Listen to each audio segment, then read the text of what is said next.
Distinguished fratres and sorors, greetings. Welcome to the Grand Administrators E-Forum for the month of May 2021. My name is Sarah Nefertiti Ohimain. I am the moderator for this session. To commence from proper, here are the rules of engagement. As usual, all microphones will be muted to avoid hallback effects. If for any reason your microphone isn't muted, kindly assist us with it. To ask a question, kindly use the Q&A area on your screen. That is the Q&A feature on your screen. To leave a comment, please utilize the chat area. To speak, kindly use the raise your hand feature on your screen. Also note that in line with cybersecurity policy, anonymous questions will not be responded to. Anonymous questions in this regard refers to questions from devices without names. Kindly ensure your devices are all named. We are also live on YouTube, on our YouTube channel, Amok Nigeria, and the link has been shared in the chat area. Should you experience any form of network glitch or glitches, please do not hesitate to join us there. Also, you can share the link with our members who are unable to join us here. So on this note, we are ready for our most worthy Grand Administrator. Distinguished fratres and sorors, please let's welcome our most worthy Grand Administrator and Director of the Supreme Grand Lodge, Frater Kenneth U. Idiodi, as he takes us on avoiding disasters. You're welcome, sir. Thank you very much, Sarah. Dignitaries of our order, fratres and sorors, greetings. It's been a little over a month ago that we had this forum, and hopefully for a while, this could be a monthly engagement depending on various circumstances that we find ourselves. This is a busy weekend here in Nigeria, and for you who participate with us virtually, since after today, as you can see behind me at the background, we have the Martinist program tomorrow, of course, for members who are Martinists only. And then we have the Lagos Conclave and Seminar for tomorrow and next. And so it's a busy weekend. It's my pleasure to welcome all of you who are virtually present with us for yet another session. So far this year, we have handled the mystical life, God and the cosmic, the God concept, aligning with cosmic laws, and then the human being as an agent of God. A human being as a divine agent. Hopefully, therefore, those of us who have been following these sessions, at least with us, are all familiar now with the difference between God and the cosmic, the various concepts we have and are entitled to have of God and about God, as well as how to align ourselves with cosmic law in order to be in attunement with the universal consciousness of God. So today, in a rather very turbulent world, we are contemplating avoiding disasters. But first of all, let us sit relaxed and unite in invocation. God of our hearts, God of our realization, God of all creation, we are thankful for your presence wherever we are. Grateful to you, our help in ages past, and our hope for years to come. We praise you for all that we have been, we are, and hope to be. And ask that we have the capacity to be receptive at all times to your divine inspiration and guidance in our personal lives, and even as we work together for the good of our common humanity. So mote it be.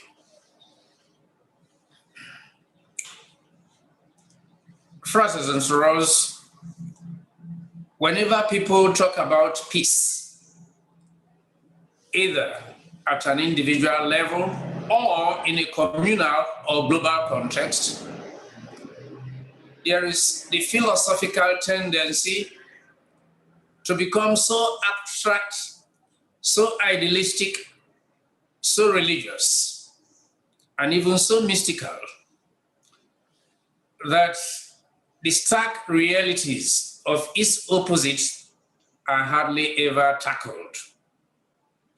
Certainly, issues that relate to disillusionment, disenchantment, distress, and disasters are part and parcel of humanity's woes and wars, which are the very opposite of peace.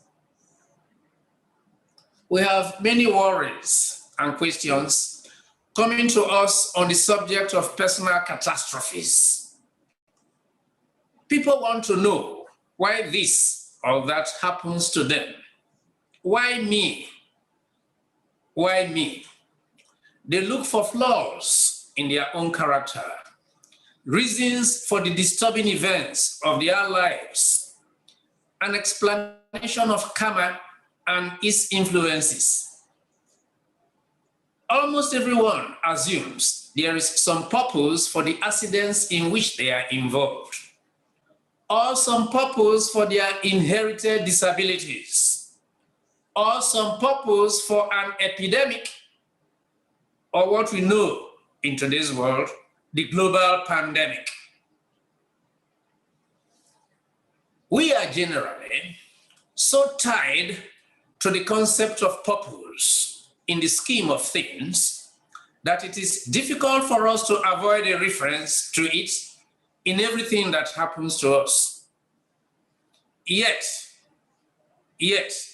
the venerables, the sages, have repeatedly said that purpose in the sense of a cosmic mind, directing and deciding upon the minute or very ordinary events of our lives, is virtually non-existent.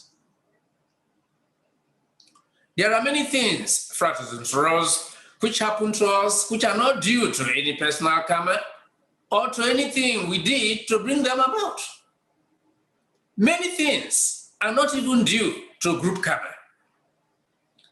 They are simply natural events over which no one has any control, not even the cosmic.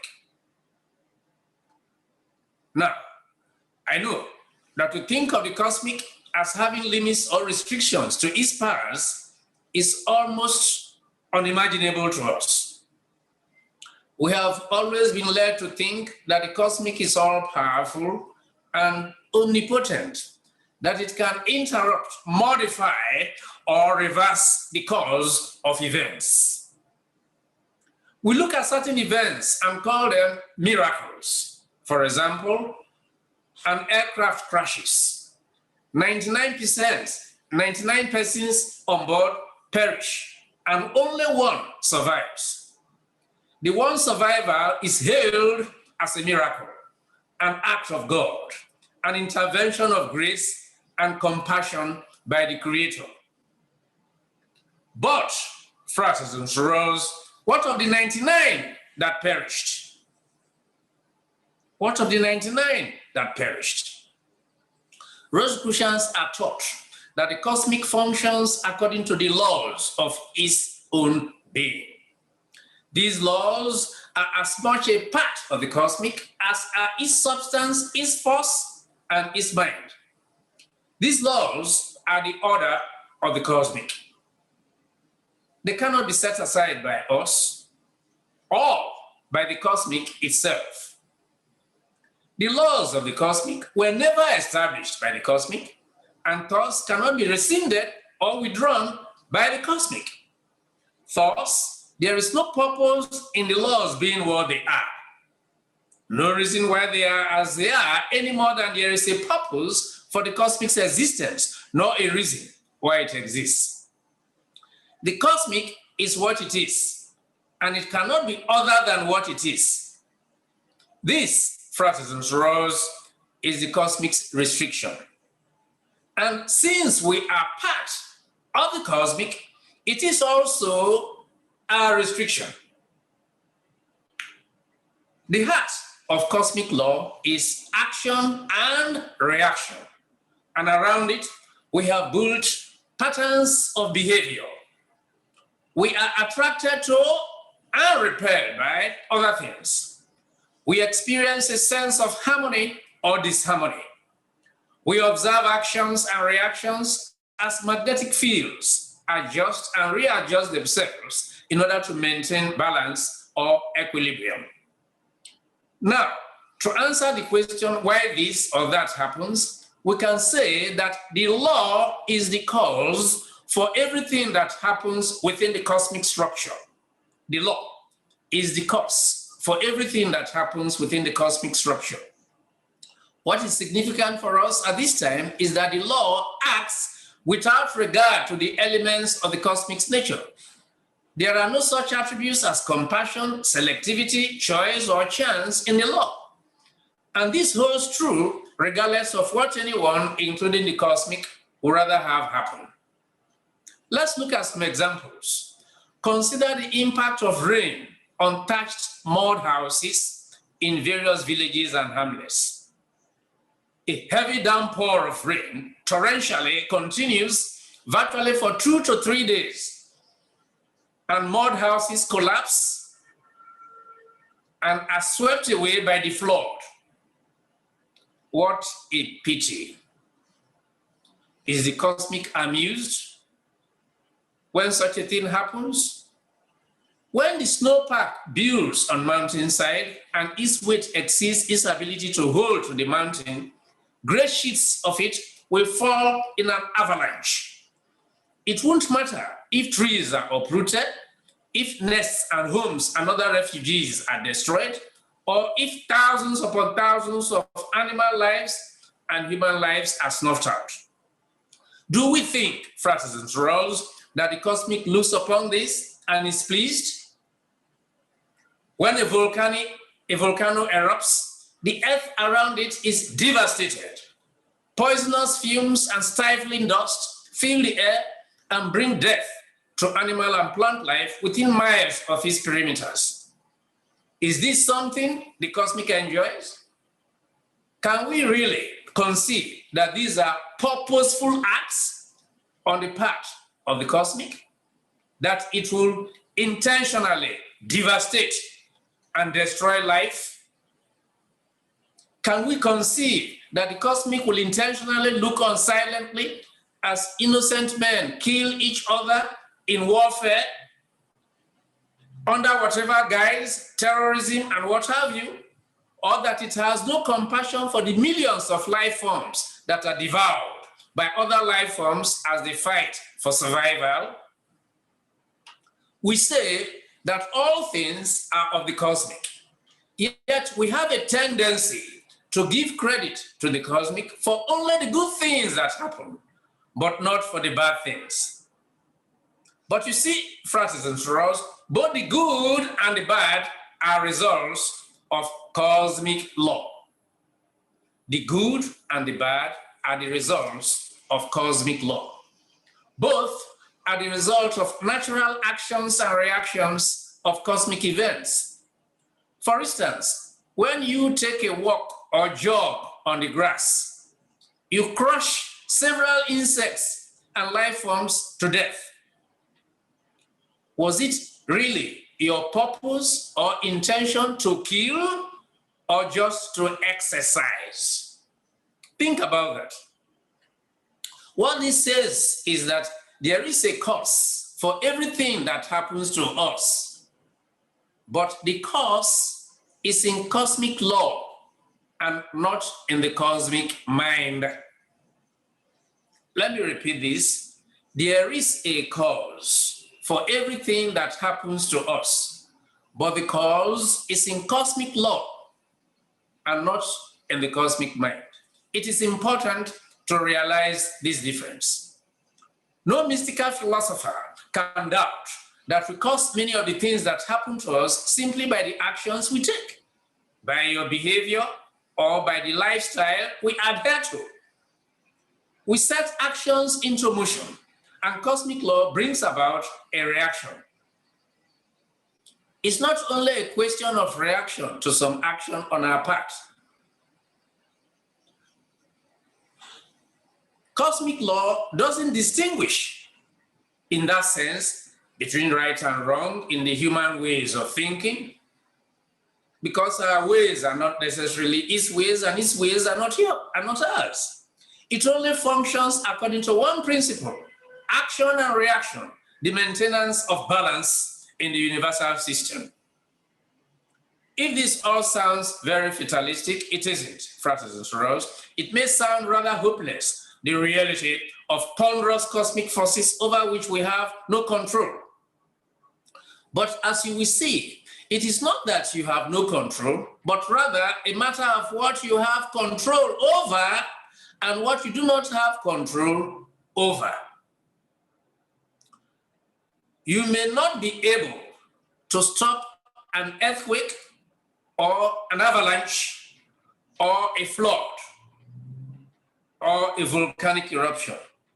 But one thing you can do is you do not have to be where they happen when they happen. You do not have to be where they occur if they must occur. And so, just because there are fixed laws governing our actions doesn't mean that we have no options. Just because we have man-made laws that say you must not steal, cheat, kill, drive against a red light or sidewalk, or drive over 100 kilometers per hour does not mean that we lack options. We have all the options that we think we have. We can obey the law or we can break the law. We can decide what we want to do and what we don't want to do. We can walk in harmony with the law and experience more or less favorable reactions, or we can walk out of harmony with the law and experience more or less negative reactions. The presence of law, however, determines what reactions we will have once we act. Again, so as not to sound fatalistic, we do have ways of circumventing catastrophe or disasters. Especially as Rosicrucian students, if we will give more time to exercising our special mental faculties, such as intuition and visualization, we could avoid what most will harm us. Guided by intuition on a day-to-day basis, we will be sensitive to the vibratory conditions about us. As with other animals, long before an avalanche fell, or an earthquake rumbled, or a tornado tore our dwelling to shreds, we could sense the makings of this phenomena in the changing vibratory conditions that lead to catastrophe or disaster. Long before an airplane crashes or a coal mine caves in, there are already vibratory conditions existing that reflect the flaws that bring on disaster. And by the way, therefore, who says the principles do not work? Guided by intuition, we'll be drawn to places and conditions in both space and time that will be conducive to our well-being. We will have the unique option to be in the right place at the right time, as it were, and so avoid natural disasters, catastrophes, and events that will disturb, injure, or incapacitate us. We rarely take time to exercise our intuitive faculty and take even less notice of what intuition tells us when it has brought us an impression. The same is true of visualization. While intuition provides us with a sensitivity to conditions that exist around us now, Visualization provides us with a means of preparing in advance for such guidance. Instead of waiting for intuition to tell us whether or not a thing is good for us, when we are already confronting that thing, visualization provides us with an opportunity to ask the cosmic in advance to direct us to things that are good for us and to bring into that environment positive and constructive elements. For example, you may have intuitive feelings that warn you of stress the following day in relation to someone you have to work with or deal with. If you follow your intuition, you will try to avoid direct confrontation with this person or with any activity or comments that will cause distress. On the other hand, if you visualize the following day and the relationship in question as being without stress, you are setting into motion countermeasures of a vibratory nature that will actually change the picture and will never materialize the negative conditions in the first place. I could go on, fratres and sorors, with examples that touch every facet of our lives, but then so also can you in the privacy of your own meditations. We find then that disruptive incidents are not always our fault, nor the fault of our neighbors, nor of another nation, nor of the cosmic itself.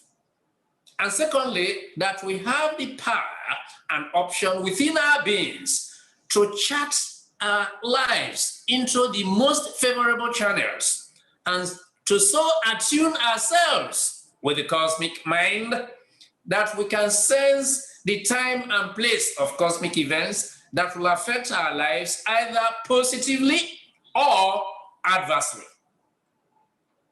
Fratres and sorors, as it is with individuals and families, so also it is with nations, continents, and of course, our global community.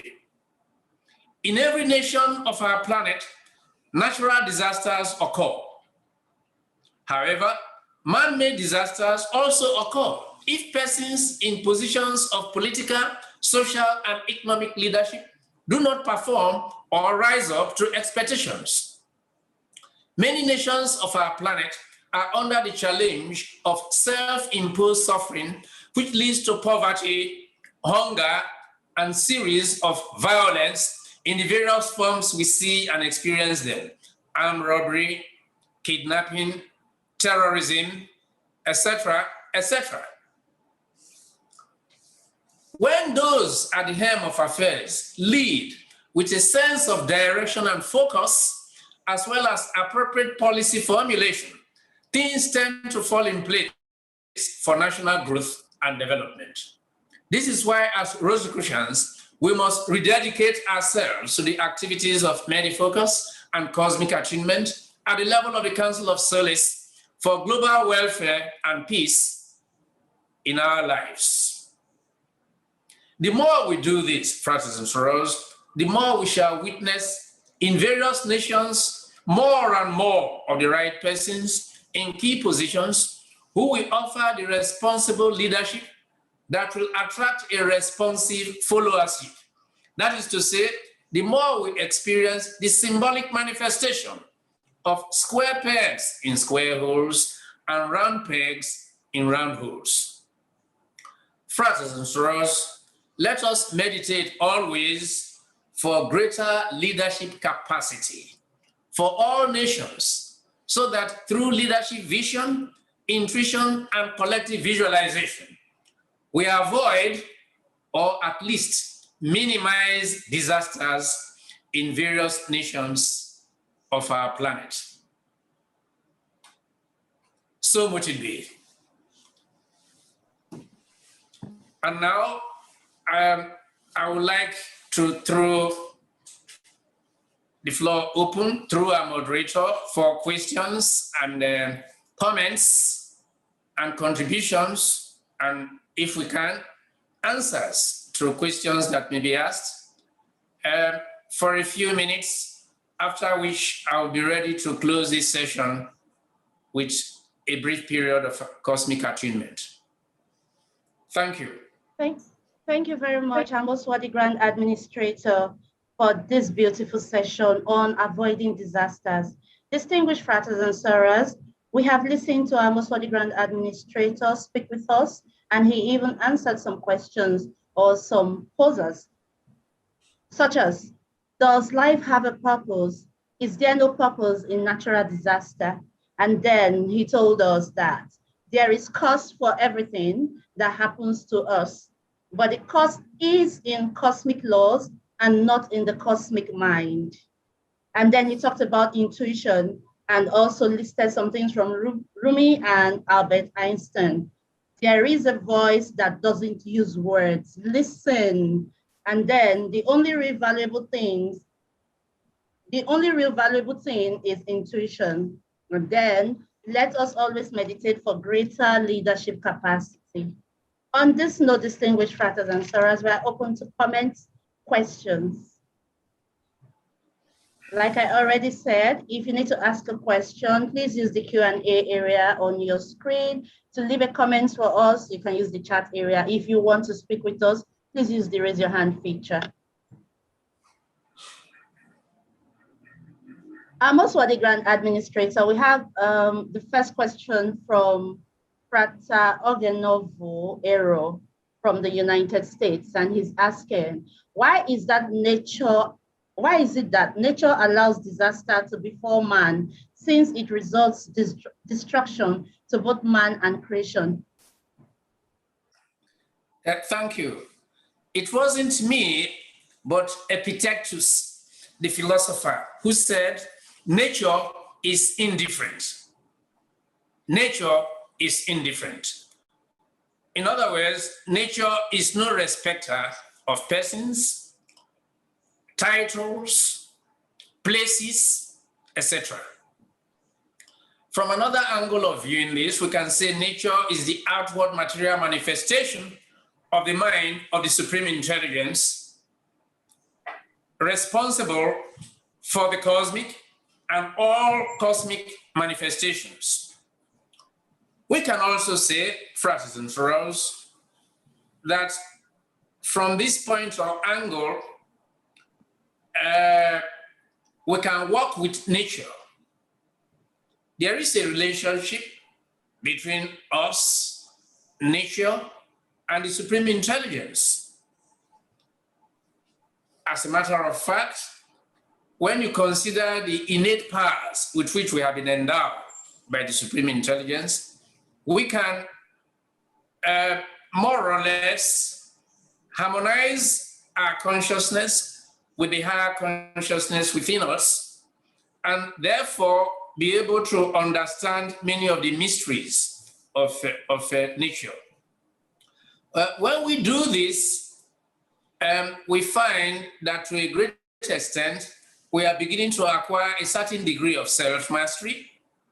In other words, studying the manner of operation of natural laws.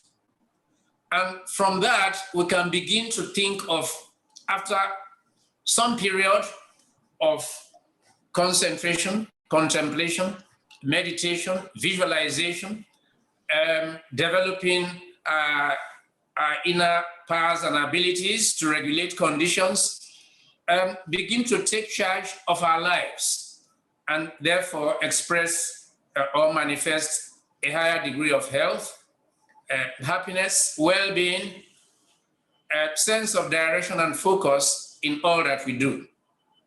When we do that, we find that even though nature will still be indifferent to us, we will have a better understanding of what happens to us as well as to other persons, and not begin to say, why me? Why should it happen to me, etc., and all that, in spite of either my righteousness or my sense of righteousness or the good way I do things.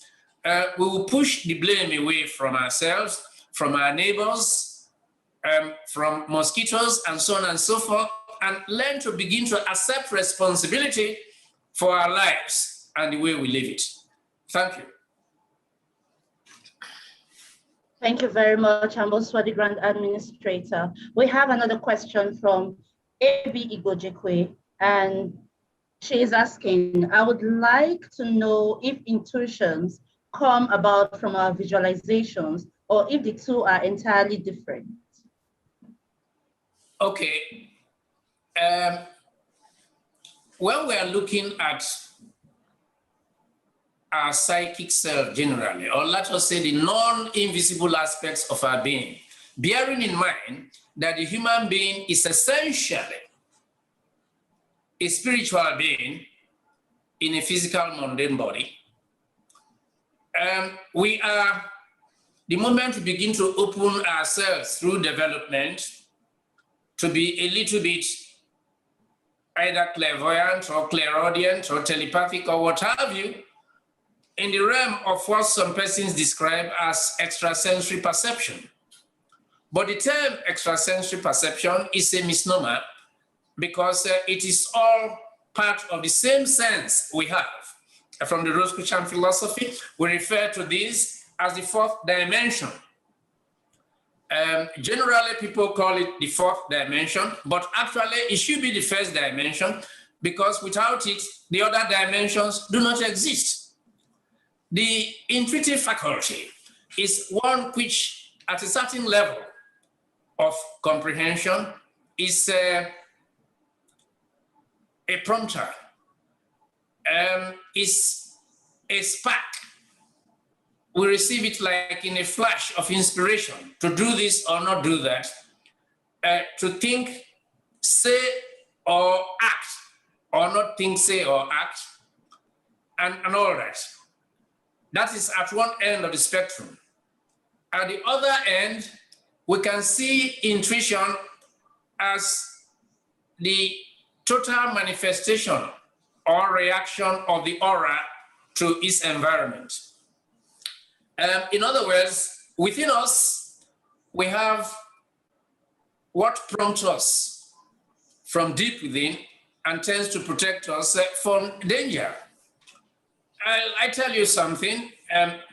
Many years ago, when I was working at the airport, there was a time when I was in one of the staff rooms, common rooms for air traffic controllers and so forth. And because it was hot and I was coming from the control tower, which is a superbly air-conditioned environment, into a place that had just some fans, ceiling fans, I sat under this fan,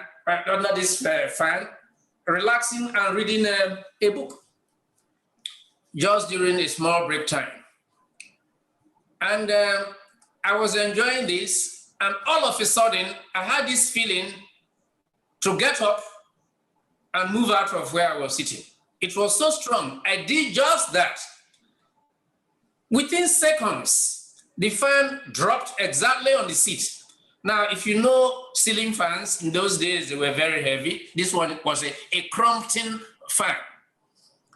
And if it had fallen down while I was sitting, it would have been directly on my head. Now, this is an example in which I can say the intuitive experience is the reaction of the aura to its environment. I felt very uneasy and moved out just in time. You know, on another occasion, when, for instance, vehicles couldn't come the staff vehicle couldn't come for us, myself and two other colleagues entered the bus to get onto the airport in a normal afternoon duty. And it so turned out, this was in Lagos, it so turned out that an empty bus came before this time, and I didn't just feel at ease entering it. So I decided to wait a little bit. My colleagues were a bit impatient.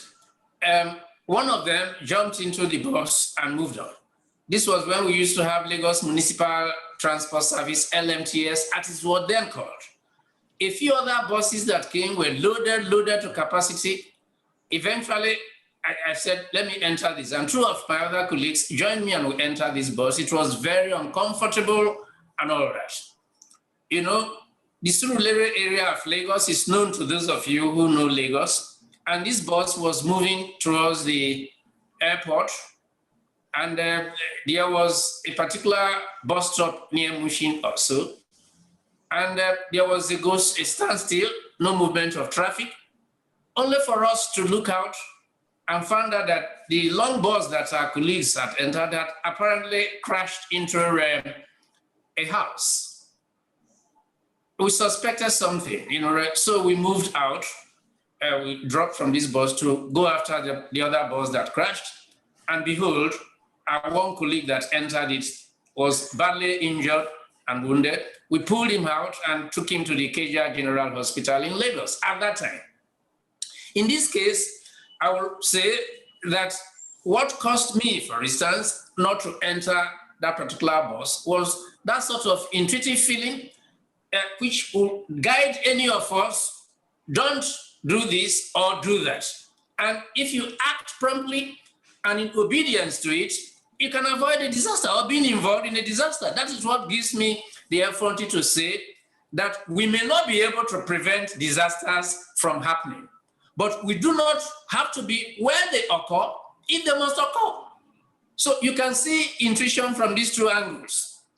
Added to that, I talked about visualization, creative, which is that, of course, as Rosicrucians, before you go out, you do your attunement every day, and sometimes at midday, joining with us at the level of the Council of Solace, and then before retiring to bed, or any other time that intuition prompts you to say, do something special for yourself and others, and you go about and do it. I've given this personal example because I'm speaking to you from the depth of my mind and the experiences I've had by virtue of my exposure to the Rosicrucian teachings we share. And so I'm saying that in life, generally, whatever the situation may be, through intuition and visualization, these two principles, we can do very many things for ourselves, for others, and for our common humanity.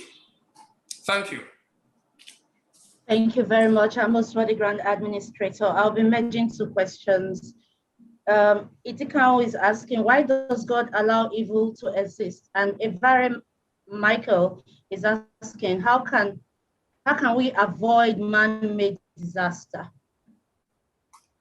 Why does God allow evil to exist? And how can we avoid man-made disaster? Okay, thank you. Let's look at it this way. It's by this same thinking that some people talk about devil. That is to say, why should God allow evil to exist? It's synonymous with why should God allow the devil to be?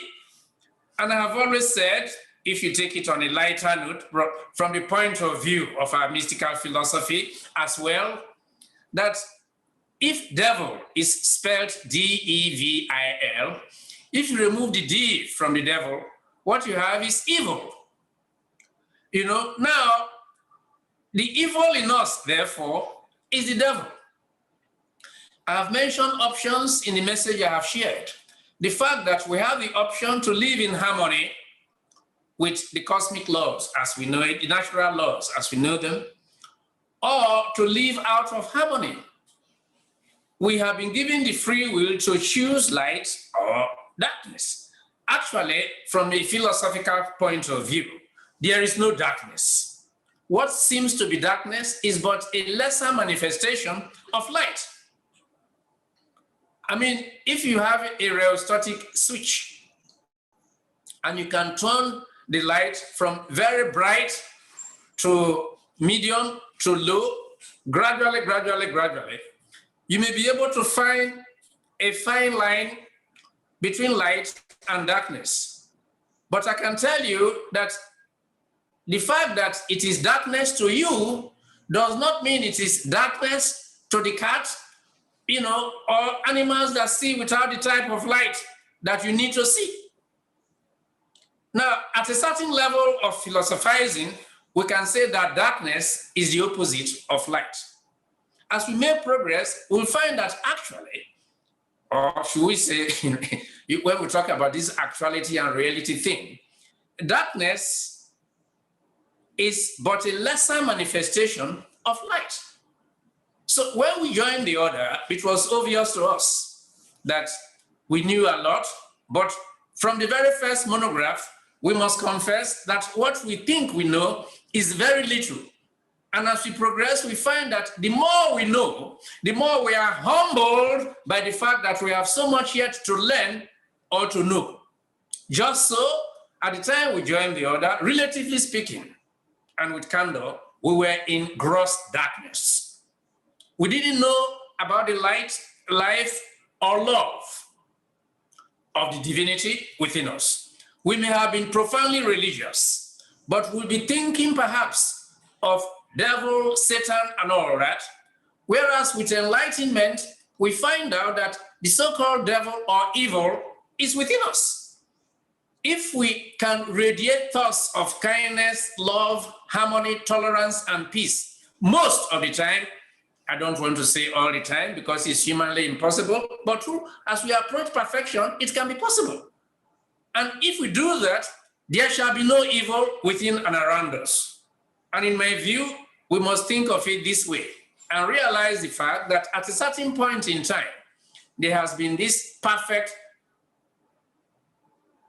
appreciation within us until by the way of development and evolution, we were no longer what we used to be. And as we learn from our literature, we were the ones responsible for this as humans, and therefore we are the ones to, shall we say, bail ourselves out of this condition, first at the individual level, and then secondly, at the level of the collectivity. Okay, the next question. Thank you very much. I'm also the Grand Administrator. Tony Wolubom is asking, most of us may not have developed to the level of sensing the changes in vibration that may result in a disaster. Why must we then suffer the effect of a cause we are not part of? Is the cosmic being fair to us in such an aspect? Thank you. The cosmic is universal. And when we talked about God and the cosmic, we tried to find how they relate.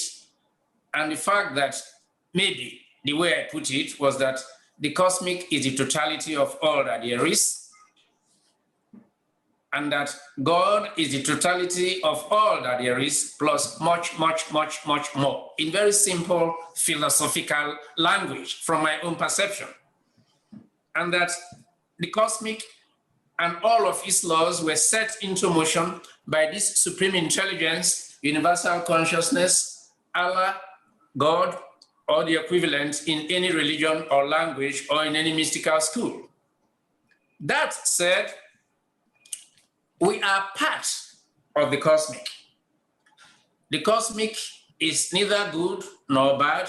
It is what it is, as I said in my message. And because it is what it is, it has that limitation. And because we too are part and parcel of the cosmic, we therefore have that limitation. But you see, as we develop with time and practice, and you know what the overall body exercise and all those things, all over the body, all those things are, we begin to awaken that sensitivity which will bring up our intuition, our telepathic capabilities, strengthen our aura, and through visualization, focalization of thought, refinement of character, etc., we begin to have a greater awareness of the invisible world and how to enjoy it while still in the visible world. And this process, which we call cosmic attunement, and which we seek each time we attune, for instance, with the celestial sanctum, as we shall soon do, helps us to grow mystically and express our true spirituality. And so the message is very clear.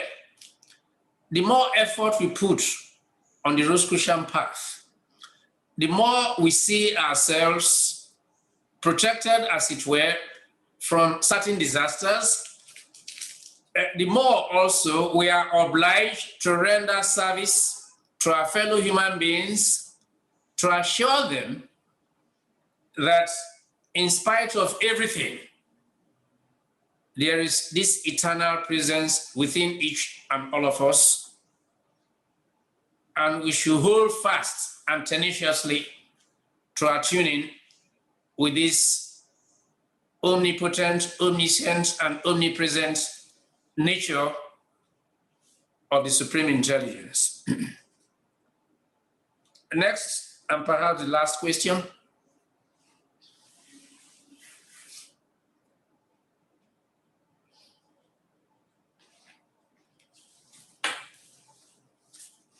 Moderator?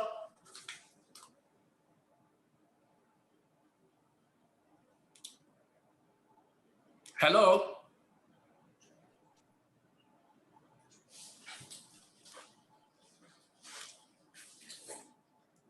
Who else can hear me at this time?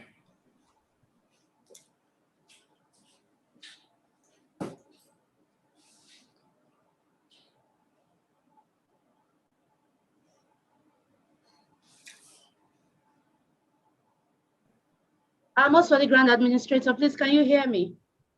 I can hear you. I'm not too sure where the loss of contract came from.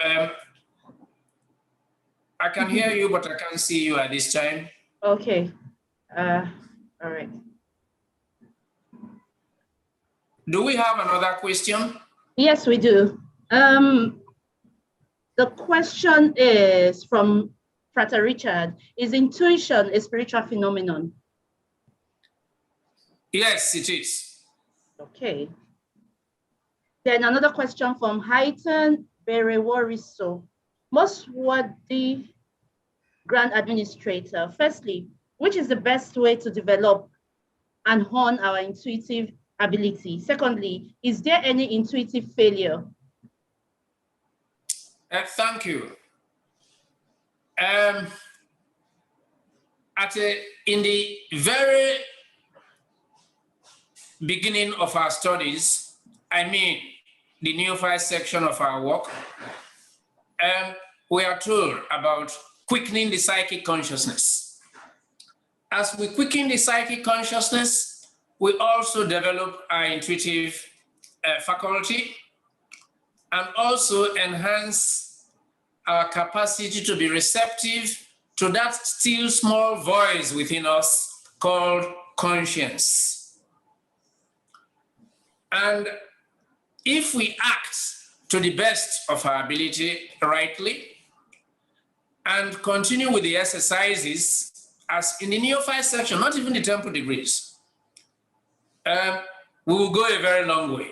And so from time to time, I recommend that we go back to basics in the atrium lessons that we have, review them. I mean, there are very many things here. Somebody knocks at the door and ask yourself, who is the person that has knocked at the door? And don't start reasoning, what time of day is this? Could it be my father, my mother, my brother, my sister? Forget all that. Just ask your inner self, who is at the door? Yeah, you may fail a few times, but when you start succeeding, it's coming on. You know, and for guidance in the day, open either the Bible or the Quran or onto the grant or whatever you have as, you know, place your palms over it and ask for inner guidance as to what will guide you for the day. And you open it on the left side or the right side, you read something. Nowadays, in your smart generation, where we have the smartphones and all that, if somebody rings, if his phone is ringing, ask yourself without looking at it, who is ringing? You know, and so on and so forth. Ask yourself these questions. As you do so, you are awakening your familiarity with the inner self, going more and more into the inner self, which, you know, is the beautiful spiritual kingdom within you. The kingdom is within you, within me, within us. And with time, and practice, in the exercises we have given in the lower degrees, you become more aware when the development of these exercises grows into something that includes, for instance, the use of vowel sounds, and then, certain challenges that we face ordinary in life, opening yourself to intuitive guidance, which is looking inwards and living from within outwards in as sincere a manner as you can. There will be several ways of answering this question, but I cannot improve on the fact that practice makes perfect in this direction. I think at this point, I know there are still some persons who want to ask questions, but we're all Rosicrucian members, and therefore there's a lot of work for us to do. I want to thank you, moderator, for what you have done, and I'm asking at this time that we sit relaxed and commence neutral breathing in the way we know it. Taking in a deep breath and without holding it, exhaling slowly in and out at your own pace. Bearing in mind also that within each of us is a quiet, serene center where one can go to garner strength, regain composure, and to find answers and grow in spiritual stature. This is our soul center where we commune with the God of our hearts, the God of our realization, the God of our deepest understanding, indeed, the God of all creation. It is important, fratres and for us, that we go there every day to seek renewal and guidance. And during such period, to find strength and serenity to meet, conquer, and overcome life challenges, avoid or at least minimize disasters and catastrophes that may happen anywhere in the world or to us on a personal basis.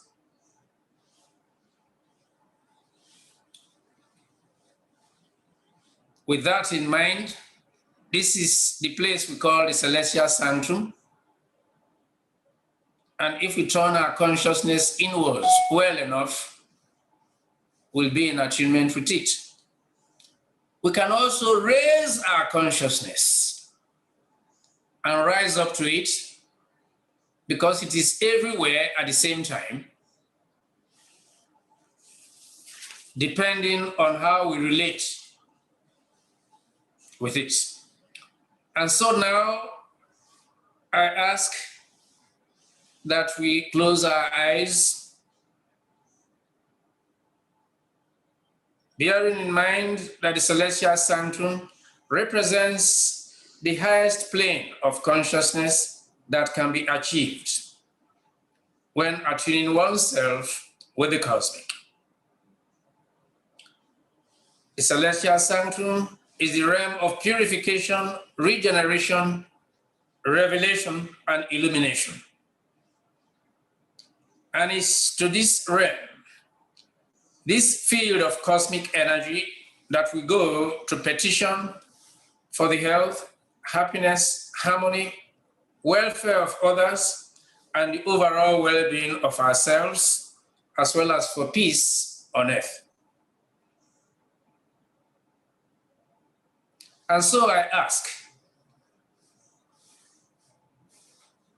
that you, wherever you are, see yourself in a spherical ball. And now, taking a deep breath,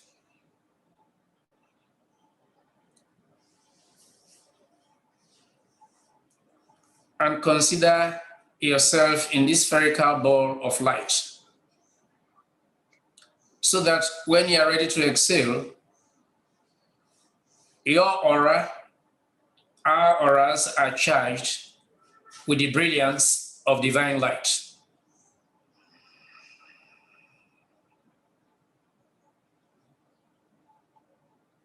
With the second deep breath,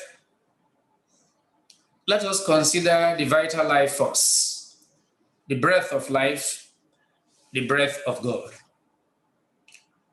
And so that when we are ready to exhale, our entire beings and our auras are charged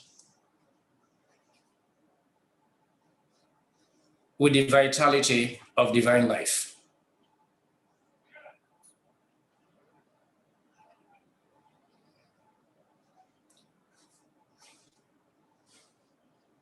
And now, with the third deep breath, let us acknowledge the love of God, the love that we may never ever know. And so that when we are ready to exhale, our entire beings and our auras are charged with the sublimity of divine love.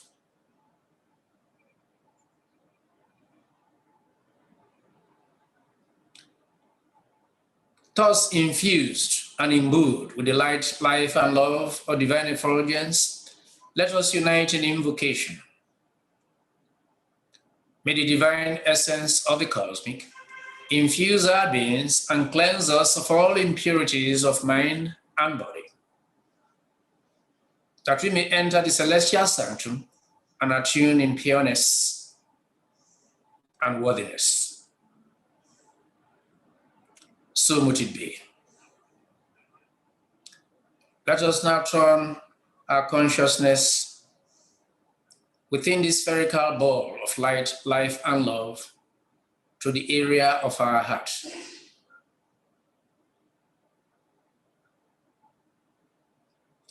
And from there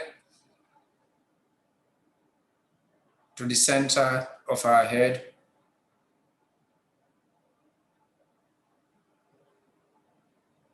and from there to a point above the head.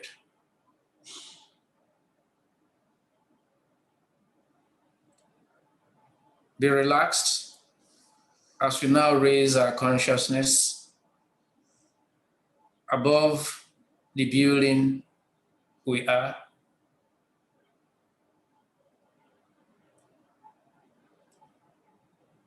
above the village, town, or city,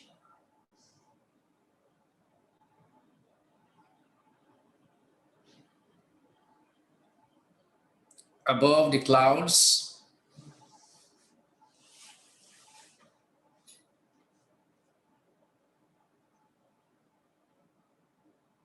further and further, higher and higher, above the country, above our planets.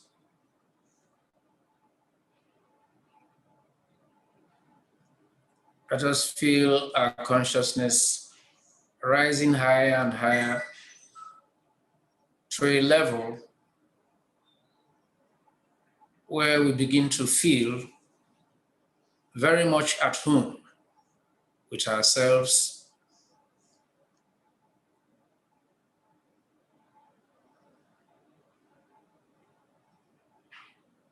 whatever impressions we have in an environment in which there is harmony, serenity, and peace. Therein, within and around us, we feel calm,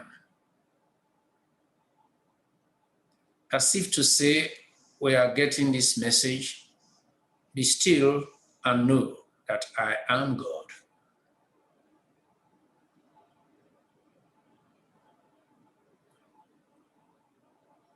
This is an area, a level of consciousness, a plane free from the multifaceted challenges of life. And we shall dwell here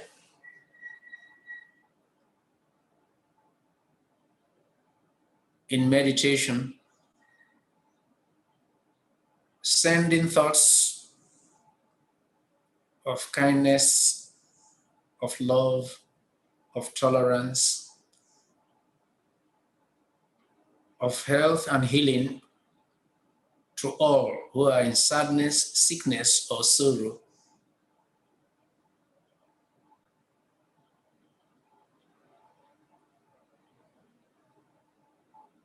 That positive healing may take place,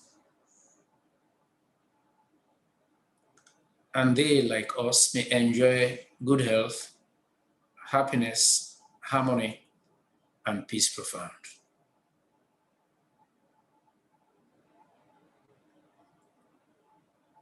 Let us also, in our meditation, feel relieved of stress, maladies, ailments, and pains. Feel the harmony and serenity at this level. Permit it to permeate your being, and feel yourself as a child of the universe.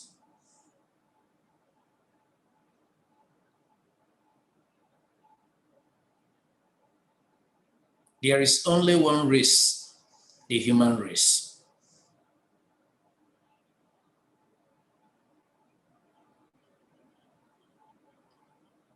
And feel yourself as a citizen of the universe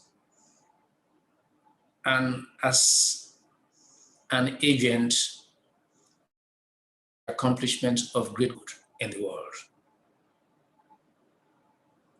Radiate gratitude to the Supreme Intelligence for all that you enjoy in life, knowing that those things that challenge us are but for our own growth, our own development, and our own evolution. We will maintain this quietness for a few moments and sink into meditation and attunement in the celestial sanctum.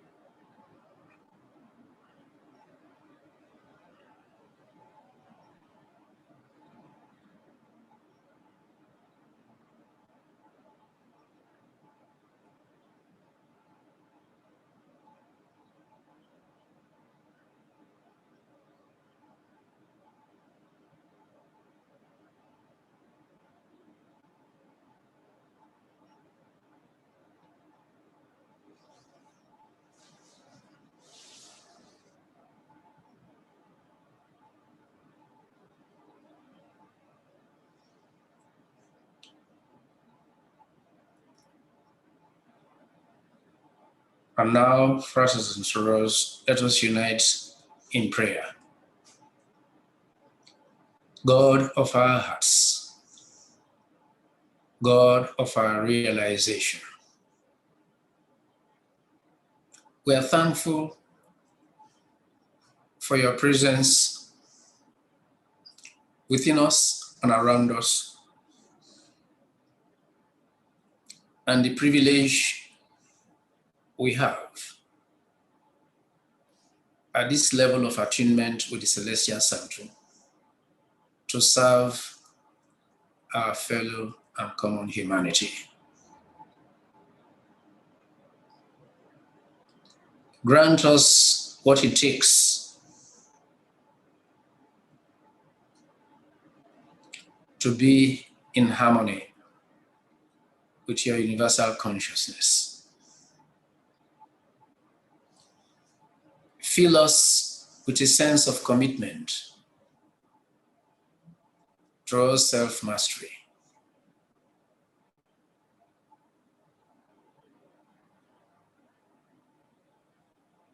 Let us have the capacity to radiate the light of your divine wisdom, so that our acts of service towards our fellow humans may ever be to your glory, the good of all, and the evolution of our soul personalities. So much it be. And now, fratres and sorors, let us begin to return by the same way we ascended, gradually and gradually.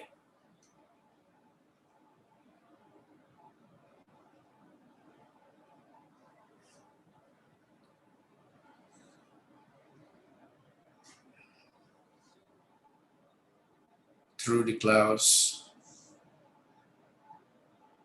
to the various continents and countries, to the city, town, village, or hamlet where we are, to the building, and gradually to our physical bodies, the temple of the soul.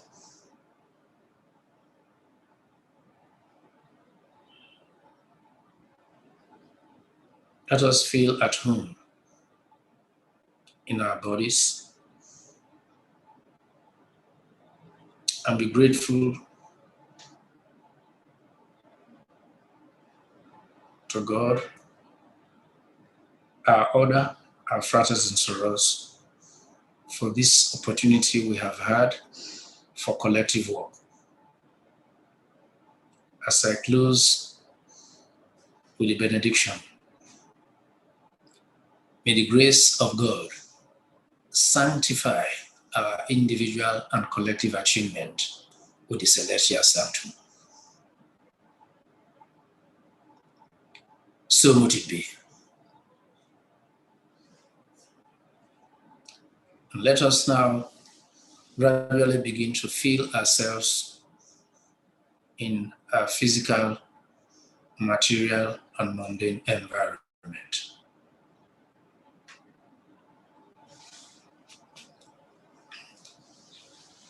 Thank you all, fratres and sorors. Hopefully, we'll meet again in this forum the first Thursday of June, which I think is the 3rd of June, considering another theme. And hopefully also some of you, like me, be present on the Lagos webinar tomorrow and the Martinist aspect, and on Saturday, the AMOC programs. Thank you very much for sharing with us your light and your love. Peace profound. Thank you very much, our most worthy Grand Administrator, for this very beautiful session and the meditation as well. Distinguished fratres and sorors, we have come to the end of today's event of the Grand Administrator's E-Forum. Like he had already mentioned, if you notice the backdrop, my backdrop and his backdrop, you would see that we are already advertising the 2021 zonal webinar for the Rosicrucian Order AMOC in the Lagos zone. And if you have been following our virtual series since this year, you would realize that, or you will recall that we also had something like this for the Eastern zone, the Edo Delta zone, and now it is the turn of Lagos zone. The theme for this event remains Mystical Principles and the New Era, scheduled for May 7th and 8th, which is tomorrow and the day after. Tomorrow happens to be the Martinist Day. And it commences at 2 p.m. It's to run till 5 p.m. Remember, we keep to time. For the Martinist Day, we'll be talking about Martinism and AB leadership, errors that hurt, the Pentacle, its meanings and implications. Then for the day 2, which is the Rosicrucian Day, as I usually call it, we'll be having the theme lecture, Mystical Principles and the New Era, and sub-themes, resetting and revigorating opportunities, imperatives for nation building, holistic application of mystical principles, adaptation to changes, the Rosicrucian millennial approach. So today, I happen to be sitting at the studio here at Isis Lodge, which happens to host the studio for the Lagos zone. And we will be reaching out to all our members from here. So on this note, I'd like to thank all of us, beloved Francis and Soros, for taking time out to be here. For us in Nigeria and Ghana, it's a sanctum night, so we'll be rushing to our various sanctums. And to our most worthy Grand Administrator, thank you very much. We will be waiting for the next one next month, but we'll be seeing you tomorrow and next. And to the technical crew, thank you. You're always the best. On this note, have a good night.